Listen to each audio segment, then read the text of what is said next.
Bienvenue chers mortels, j'espère que vous êtes en force. Dans le dernier épisode de la série, vous êtes... Jusque-là, on a vu que Jésus a des caractéristiques communes avec d'autres dieux et qu'en le triant pour ne garder que celle de Jésus, il n'y a que Jésus qui est Jésus, véridique. Que la chronologie de l'apparition des dieux, si on l'agence bien, peut donner l'impression qu'il se passe quelque chose de théologique et d'intéressant à ce moment-là, mais qu'en fait, ce qu'il faut regarder, c'est plutôt l'extinction des religions par le christianisme. Enfin, on a vu un peu rien dans le dernier épisode, que des arrangements avec une frise chronologique et les croyances d'autrui peuvent donner l'impression d'une forme de prédestination, alors qu'en fait, ça repose sur rien de solide. Aujourd'hui, on se retrouve pour finir la vidéo du cateau de service et pour conclure.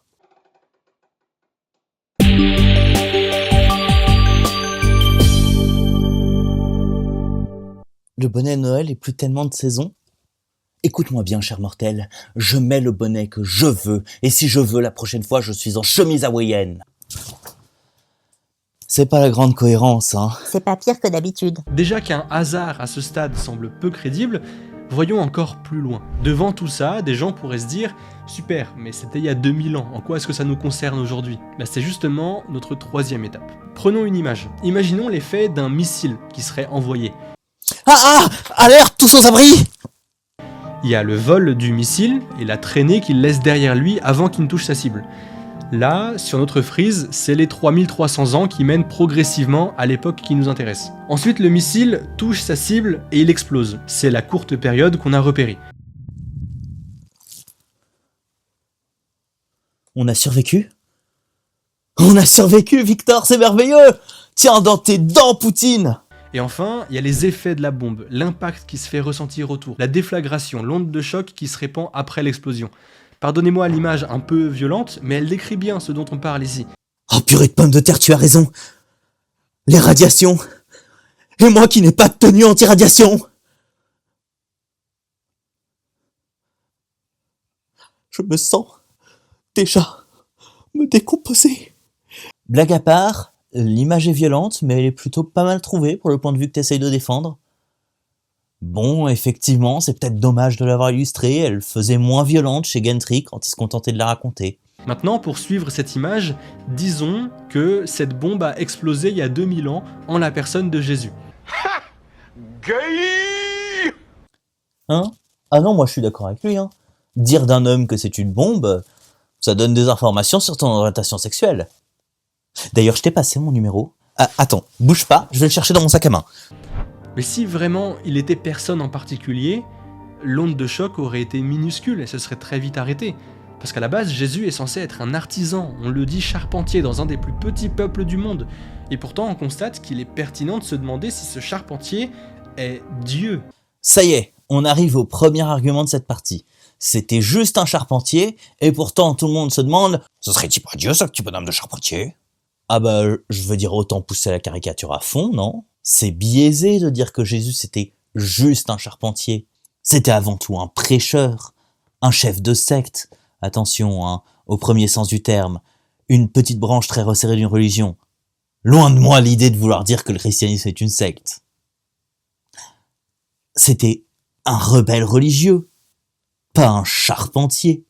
Je veux dire, je sais pas s'il faisait des toits à chevrons, ou des plafonds à coffrage, ou des clés de voûte. Je suis même pas sûr que ce soit des termes de charpenterie. Incompétent. Si il était connu pour être un charpentier, on connaisserait ses ouvrages de charpentier. Mais non, on parle de religion, parce que ce pourquoi il était connu, c'était pour la religion. Il y a un bouquin qui dit qu'il se qualifiait de Dieu, de fils de Dieu, de messie, de prophète, selon les interprétations. Vous réalisez que c'est comme dire qu'on se souvient de cet athlète et de ce poivreau homosexuel? C'est pas tout à fait pour ça qu'on se souvient d'eux. Mettre côte à côte une info triviale, voire rabaissante, on se souvient tous de cet alcoolique, Alexandre de Macédoine, et pourtant, il est pertinent de se demander si toutes les civilisations d'Europe, de Grèce, du Maghreb, du Moyen-Orient et jusqu'en Inde n'auraient pas été différentes aujourd'hui sans lui. Et donc de l'autre, la version la plus grandiose possible. L'effet de contraste dans le texte donne l'impression qu'on a mis le doigt sur quelque chose d'improbable, d'important, qu'on a dégagé un morceau de vérité. Sauf qu'on exclut l'élément le plus important, l'élément qui rend le tout en fait tristement banal.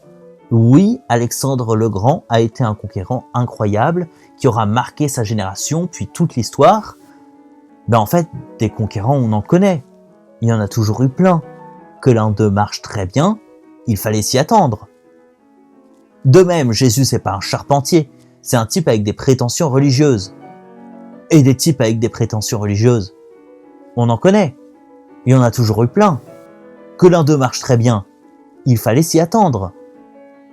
D'autant que, comme pour Alexandre, il y en a d'autres. Mohamed, Zoroastre, Bouddha.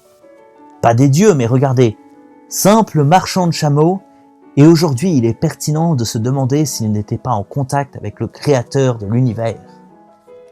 Et ouais, cette phrase est une manipulation. Alors on pourra rétorquer que ce n'est qu'une figure de style, qui met côte à côte le plus humble et le plus grandiose à son sujet. Mais je vais vous donner un secret littéraire que je suis habilité à vous donner, après tout j'ai une licence de lettres. Une figure de style, c'est une manipulation. Dans une œuvre 100% de fiction, tant pis, tant mieux si ça permet de mieux raconter l'histoire, de mieux la vivre, merveilleux. Mais dans le discours, sur cette chaîne comme ailleurs, il faut y être attentif. Que cherche-t-on à me faire avaler en tournant la phrase de cette façon ? En l'occurrence, on essaye de rendre extraordinaire le fait qu'un homme qui a dit « Je suis le fils de Dieu » soit considéré par certains comme étant le fils de Dieu. Donc pas anodine la figure de style. On devrait même pas le connaître, et pourtant encore aujourd'hui, il est la personne la plus influente de l'histoire de l'humanité. Il se disait Dieu explicitement, et il était vénéré comme Dieu. Ça alors. Et du coup, des gens se demandent s'il est Dieu. Mais si j'arrive à convaincre des gens que je suis Superman, il est normal que d'autres se penchent sur la question, examinent ma prétention, puis la rejettent comme étant absurde. Même si je ne suis pas vraiment Clark Kent. Le livre, ou l'ensemble de livres, la Bible qui parle de lui, c'est le best-seller d'année en année, celui qui a le plus de succès depuis l'invention de l'écriture et depuis l'invention de l'imprimerie.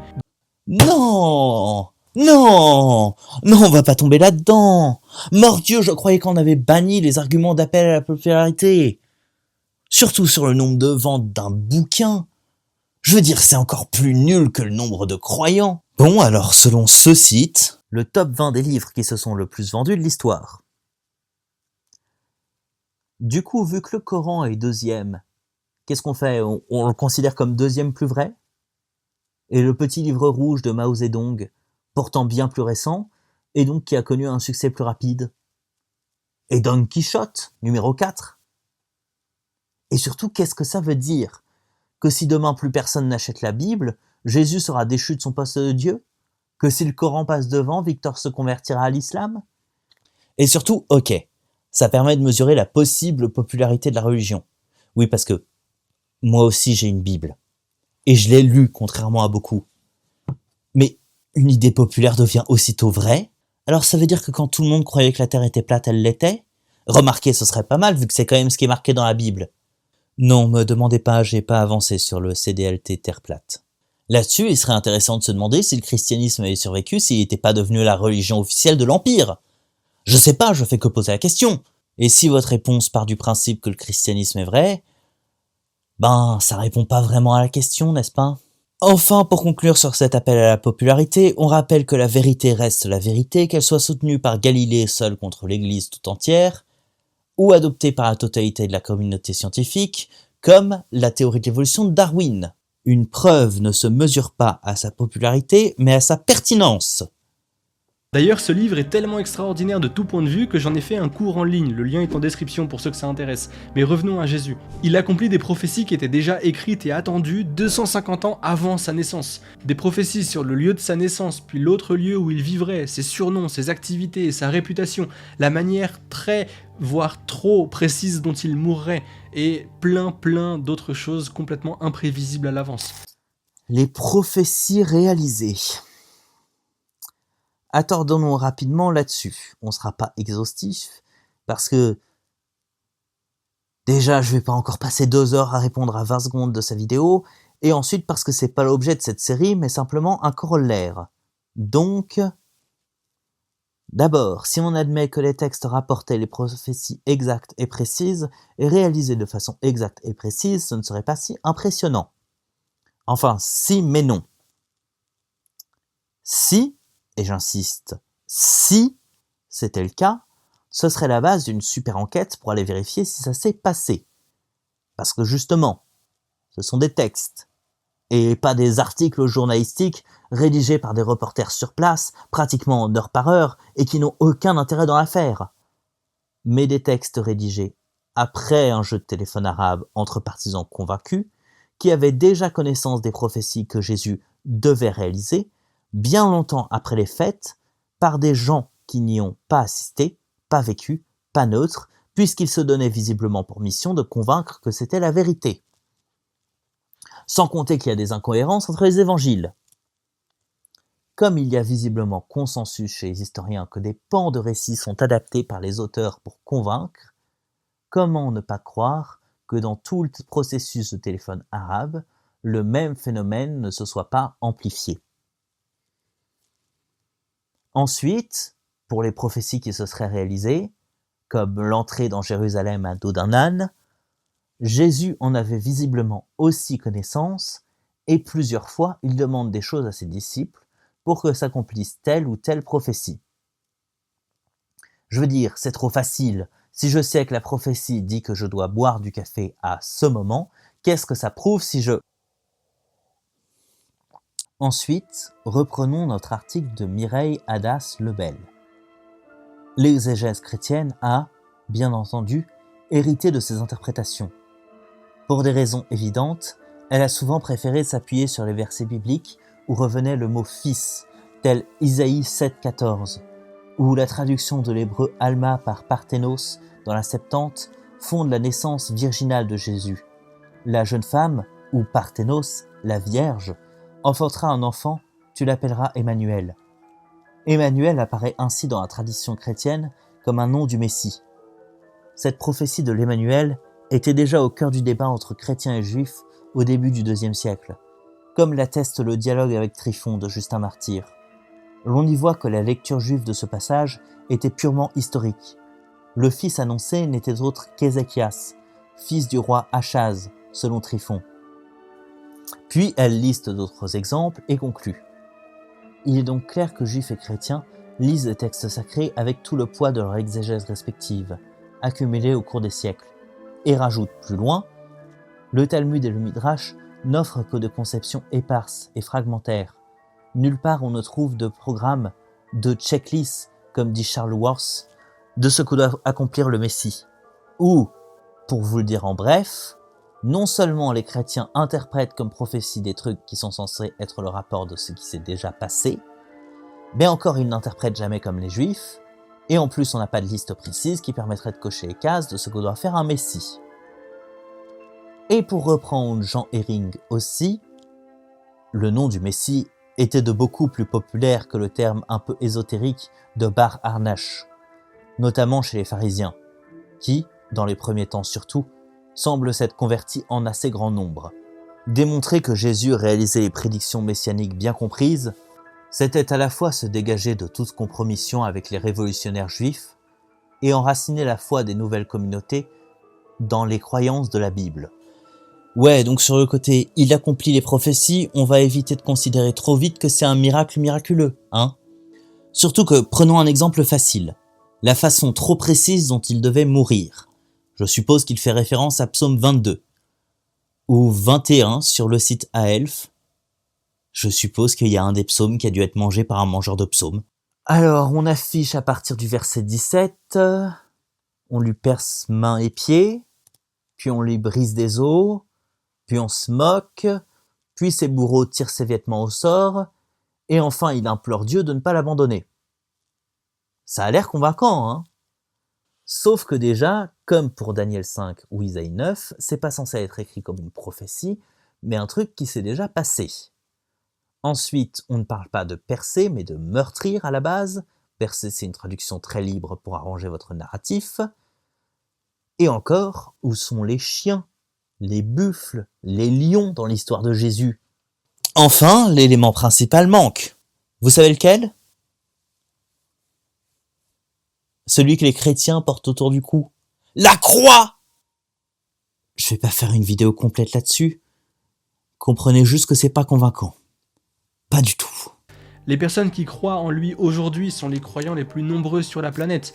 D'ailleurs, cette foi qui touche aujourd'hui des milliards de personnes s'est répandue dans les premiers siècles exclusivement par le martyr. Les recherches suggèrent que le martyr était beaucoup moins présent que ce qu'on croit, et que ça a ensuite été grandement exagéré par l'historiographie chrétienne. Après un témoignage bienveillant, jusqu'à convertir des empereurs et des rois. On était dans des temps de grands changements spirituels et des gens se convertissaient à Sol Invictus ou se passionnaient pour le culte à mystère de Dionysos. Donc j'y vois aucun miracle. Le christianisme était juste dans l'air du temps. Devant la mort des chrétiens, au départ, les bourreaux s'intéressaient à la foi de ces chrétiens, ce qui les rendait si forts et si bons. Pourquoi ? Et se convertissaient alors à leur tour. Cette méthode, on pourrait dire qu'elle est miraculeuse en fait, ou en tout cas diamétralement opposée à toutes les autres méthodes d'autres religions. Quoi ? Les tentatives de conversion tout en jouant à la victimisation, ce qui est la base de genre n'importe quelle religion, c'est même l'origin story des Mormons, serait différente de toute autre religion ? En quoi ? Parce qu'il fallait que ce soit dans les jeux du cirque pour que ça compte ? Pour résumer, on a l'humanité qui adore Dieu au même moment, à une époque et dans une région particulièrement stable à l'échelle planétaire, à un moment particulièrement intéressant pour que Dieu accomplisse les prophéties et intervienne dans l'histoire. Et c'est précisément à ce moment-là qu'arrive un homme, il a en lui-même toutes les caractéristiques qu'on donnerait à Dieu, il accomplit des prophéties qui étaient pourtant imprévisibles mais connues des siècles à l'avance et écrites des siècles à l'avance. Elles sont soit imprévisibles, soit prévues. J'arriverai à 19h12, mais mon heure d'arrivée est imprévisible. Pour aller dans le même sens, cet homme-là affirme explicitement être ce Dieu. Il dit qu'il nous propose le paradis et qu'il nous y veut, en fait, parce qu'il nous aime. Et on parle toujours de lui, 2000 ans plus tard, comme étant Dieu, ou au moins considérant légitimement ses arguments. C'est incomparable. Ça se discute, mais pas ici, ça pourrait être le sujet d'une autre vidéo. Mais admettons que, comme le prétend l'exégèse chrétienne, il se soit dit Dieu. Est-il si inconcevable que des gens l'aient cru ? Il y a bien des gens qui croient Raël. Et notre bon vieux Sylvain Durif, Christ cosmique, s'il travaillait un peu son discours et commençait par se faire un noyau dur de convaincus, je suis bien certain qu'il pourrait lancer son truc lui aussi. Des gourous, des grandes prétentions religieuses, c'est pas rare. Et comme tout ce qu'on a examiné dans cette série de vidéos n'a pas tenu le choc, peut-être faut-il effectivement se poser la question. Jésus est-il vraiment Dieu ? Et très éloquent, à mon sens, pour croire que Dieu s'est révélé à l'humanité, peut-être même en lui insufflant lui-même une ardeur spirituelle pour l'attendre à un moment précis, et qu'il a achevé cette révélation en la personne de Jésus avec ses plus proches disciples et son enseignement. Donc on peut dire qu'il y a dans toutes les spiritualités d'aujourd'hui des parts de la vérité. Mais personnellement, je suis fier d'être chrétien, et si vous regardez d'autres vidéos de ma chaîne, comme celle-là, vous comprendrez pourquoi je crois que c'est dans le christianisme, et particulièrement dans le catholicisme, qui a, en accord avec la Bible et la foi des premiers chrétiens, non pas une part, mais la plénitude de la vérité et des moyens du salut. J'espère que cette petite observation historique vous a plu autant qu'elle m'a plu. En tout cas, je vous dis là ce qui m'émerveille. Si vous croyez pas en Jésus, on va pas vous crucifier pour ça. Elle est bête, ta petite blague de fin. Parce que justement, mettre à mort des hérétiques, des apostats, des blasphémateurs, et plus généralement des gens qui n'ont pas respecté des principes religieux, ben ça s'est largement vu dans l'histoire. Sans compter toutes les répressions et luttes contre le paganisme. Que Paul Adrien continue visiblement. Un double point avant de conclure. Dans son mail, Victor dit qu'il faudrait aborder le trilemme de Lewis et la résurrection de Jésus. Je cite. Et donc étudier les options naturelles plausibles, mensonge collectif ou hallucination collective. Et prouver que ça doit être l'une des deux si Jésus n'est pas ressuscité. On parlera que du deuxième, mais je vous affiche quand même ce qu'est le trilemme de Lewis pour que vous voyez ce que c'est. Que du deuxième parce que ma réponse est globalement la même. Donc 3 options, soit Jésus a ressuscité, Soit des centaines de personnes qui l'ont vu ont menti, soit ils ont eu une hallucination collective. Ah. Bon, d'office, je partirais plutôt sur la deuxième ou la troisième option, mais... c'est pas un homme de paille, ça? Plutôt un faux dilemme. Oui, plus probablement un faux dilemme. Déjà, on sait pas. Littéralement, historiquement, on sait pas. Mais c'est un événement tellement extraordinaire qu'on devrait avoir des très grosses preuves très lourdes. Je sais pas moi, elle devrait être rapportée dans les textes romains, l'Empire devrait avoir diligenté une enquête, les Juifs et leurs textes devraient essayer de l'expliquer dès 33, bref, la résurrection, si on doit lui donner une probabilité, moi je dirais une chance sur 1 milliard. Et encore je suis sympa. Alors les deux autres sont improbables aussi, hein, mais vraiment moins. Sauf que je veux vraiment pas taper sur les doigts de qui que ce soit, mais d'où les explications se limitent à ces deux seuls choix-là. D'abord, il y a peut-être qu'une seule personne qui a menti. Le premier à avoir raconté que beaucoup de personnes ont vu Jésus revenir, histoire qui a prospéré et pris jusqu'à se retrouver dans les évangiles, ou une version plus soft, où il n'y a pas de mensonge affirmé, juste un jeu de déformation par téléphone arabe.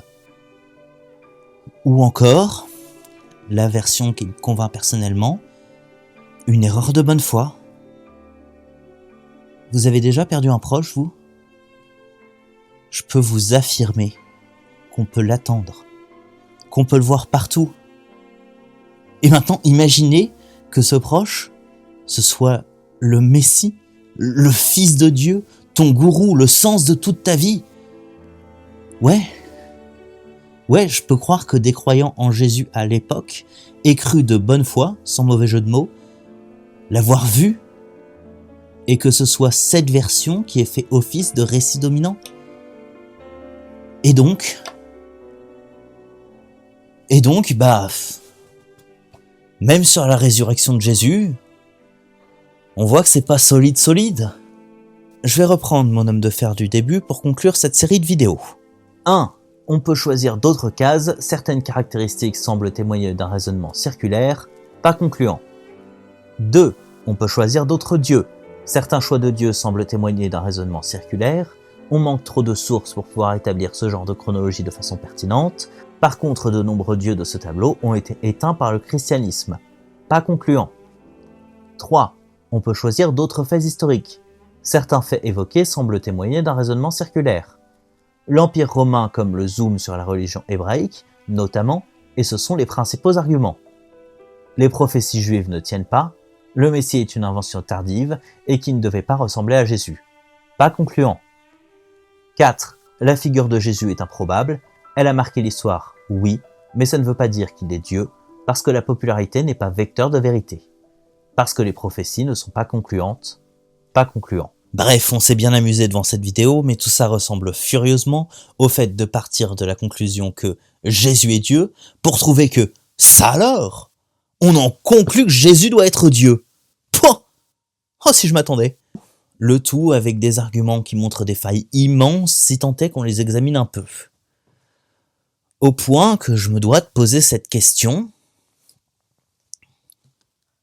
Si on ne trouve pas d'argument vraiment pertinent pour défendre son Dieu, est-ce que ça montre pas un problème concret quant au réel de ce qu'on prétend ? Ceci est maintenant un message à destination de Victor. Victor, je pense que tu es sincère dans ta recherche de la vérité. Cela dit, j'ai noté tout au long de cette série qu'il y avait de vrais problèmes de méthodologie, et je ne peux donc que t'encourager à essayer de corriger ta méthode et à garder un esprit ouvert.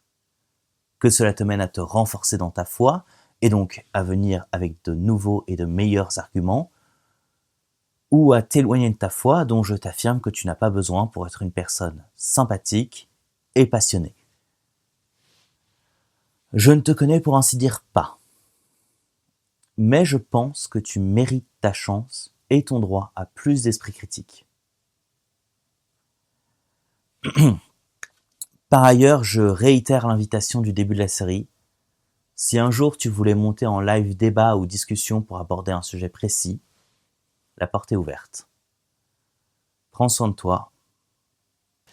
Sur ce, chers mortels, salut, et faites de votre mieux pour faire du bien dans ce monde.